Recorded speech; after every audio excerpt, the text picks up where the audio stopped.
Hola, ¿cómo están? Mi nombre es Patricio Morales, soy asesor laboral, Boletín del Trabajo.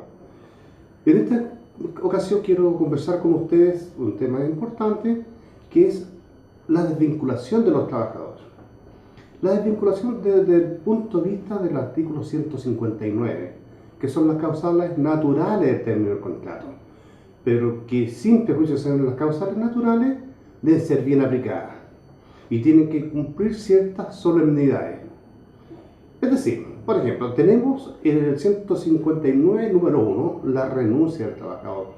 La renuncia del trabajador debe cumplir la solemnidad de ser ratificada por un ministro de fe. Si no la cumple, no tiene ninguna validez y el empleador no la puede impetrar.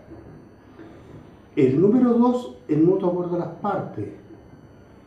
El mutuo acuerdo de las partes tiene la solemnidad de, es decir, eso, un mutuo acuerdo que debe contar por escrito, ya sea en el mismo finiquito, ya sea en una carta anterior. Después tenemos la muerte del trabajador.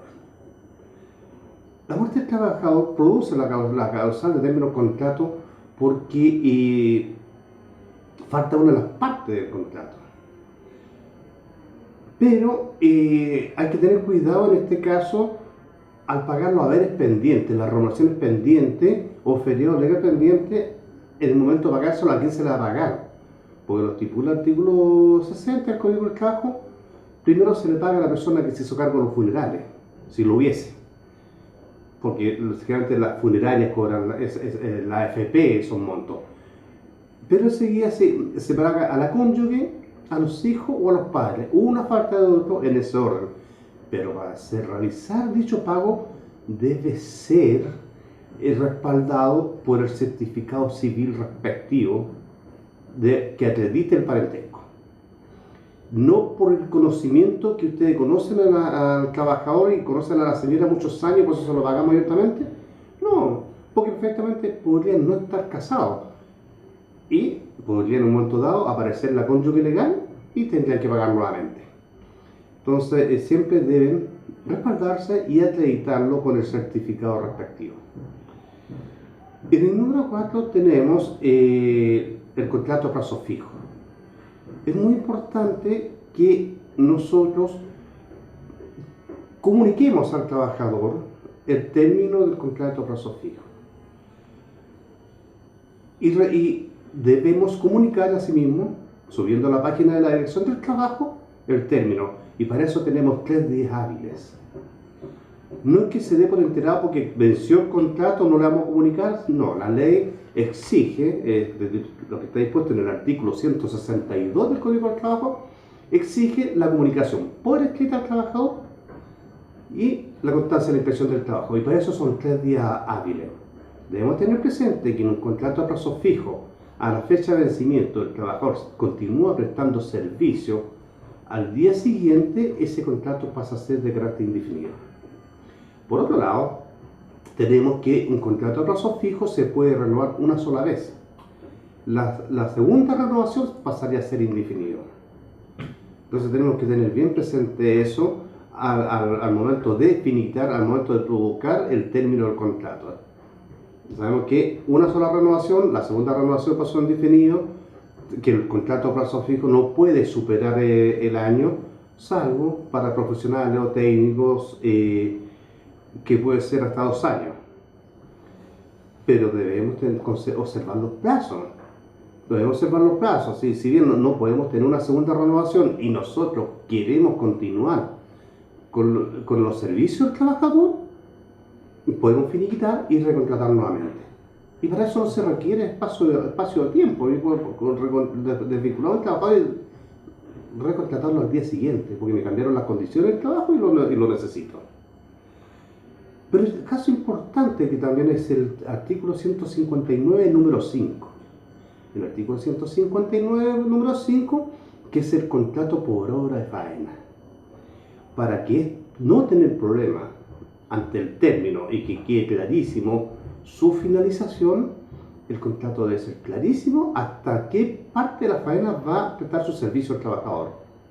Porque si lo hacemos medio difuso y después le ponemos término por contérmino del trabajo que dio origen al contrato, nos vamos a encontrar con problemas de demanda, que el trabajo nos va a demandar porque no podemos comprobar la efectividad del término. Entonces ese contrato es muy especial. Ese contrato no permite renovación. Eso es importante. El contrato es un contrato rígido que debe durar por la faena en sí. Pero no permite renovación y no permite que el trabajador sea trasladado de faena. O sea que el contrato por hora faena importa un finiquito. Terminada la faena debe haber un finiquito. Y por eso debe ser la claridad para que no tengamos los problemas de comunicar. Pero la hora de faena yo no puedo terminar hoy día la hora de faena y lo puedo contratar por otra hora de faena diferente al día siguiente. Pero, si bien decimos de carácter rígido, no podemos trasladar, no permite renovación, pero sí por mutuo consentimiento, por acuerdo de las partes, nosotros podemos ponerle término de contrato antes si yo necesito transferir al trabajador a otra faena. O sea, siempre hay posibilidades de corregir. Siempre hay posibilidades de continuar con el trabajador. Siempre existe. Y en el artículo 159, número 6, finalmente, es un tema que durante los últimos años las empresas han tenido que recurrir mucho. ¿Por qué?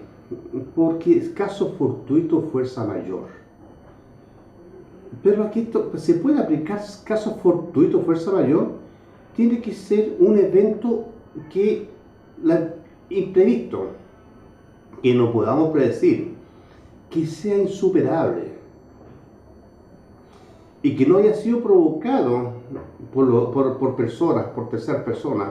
O sea, estamos hechos de la naturaleza, estamos hechos de un incendio, que se quemó la empresa, se derrumbó la empresa y no tenemos cómo levantarla. Pero tiene que ser la empresa afectada en sí. No, porque sucedió en el terremoto en Chile que la empresa afectada era la mandante, la empresa principal, que me correspondió ver varios casos, y la empresa contratista pretendían aplicar caso fortuito fuerza mayor, y eso no corresponde, porque la empresa contratista estaba íntegra, estaba completa, no había sufrido daño y era la empresa mandante. Entonces no podían ponerle término por caso fortuito fuerza mayor. Ahí para poder poner término, si no tenían cómo reubicar al trabajador, tendría que haber sido por necesidad de la empresa. Pero bien, como vemos, estas 6 causales que nos otorga el artículo 159, que son los términos naturales del contrato, se tiene que cumplir el protocolo de que sean los finiquitos ratificados ante el ministro de Fe y las cartas enviadas por correo certificado al domicilio o entregadas personalmente al trabajador. Se debe cumplir con las cartas y se debe cumplir con subirlas a las páginas de la Dirección del Trabajo. O sea, no nos podemos eximir de eso.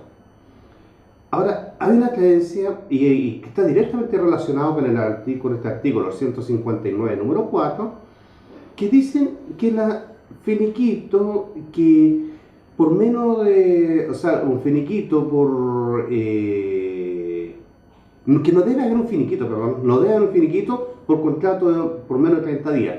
Sí, de acuerdo a la normativa legal dispuesta en el artículo 9 del Código de Trabajo, donde hay un contrato, hay un finiquito. Lo que exime la norma legal dispuesta en el artículo 177, inciso penúltimo y final, es que sea ratificado ante el ministro de Fe. O sea, un finiquito cuya vigencia del contrato fue menor a 30 días, no requiere que sea ratificado por el ministro de Fe pero sí tiene que existir el finiquito. Bien, esto es parte de lo que es el artículo 159. Podríamos hablar mucho más, pero este es un tip de las bases esenciales que nosotros debemos manejar. Próximamente nos veremos en otro tema y estamos a su disposición como boletín de trabajo. Que estén bien.